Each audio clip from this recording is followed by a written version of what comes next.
Toyota killed the Avalon. Then, quietly, they brought it back. And what they came back with is not the safe, forgettable sedan you might remember. This thing looks like Toyota finally stopped playing it safe and went all in. The Avalon used to be Toyota's best-kept secret.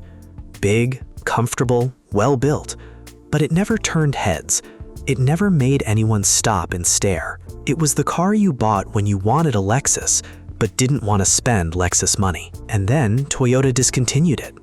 Gone. No announcement, no replacement. But now the 2026 Avalon is here, a completely new generation. And honestly, seeing it for the first time raises a real question. Is this the best-looking large Toyota sedan they've ever made? Let's start at the front, because this is where everything changed. The color is a deep steel blue.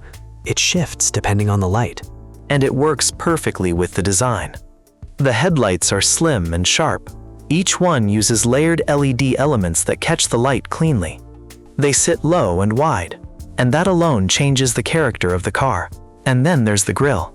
Large, wide, full mesh pattern across the front, framed by angular air intakes, and supported by a defined lower lip. From straight on, the car looks planted, confident, much more deliberate than before. This is not the face of a car that blends in. Move to the side, and the design becomes more fluid. The roofline flows in one continuous arc, from the front, all the way to the rear. It creates a fastback shape, while still keeping full sedan proportions.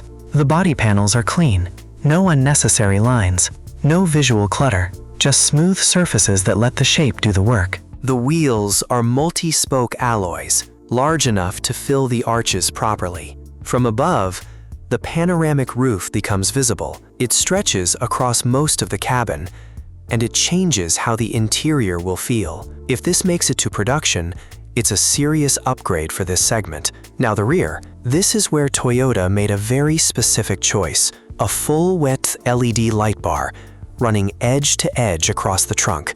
No separate lamp shapes, no extra detailing. Just one clean horizontal line. The badge sits centered above it. The surface is smooth, no visible exhaust tips, which likely points to a hybrid setup. The lower bumper adds structure, but stays controlled. Here's the trade-off. From some angles, this rear looks extremely clean. From others, it may feel a little too minimal.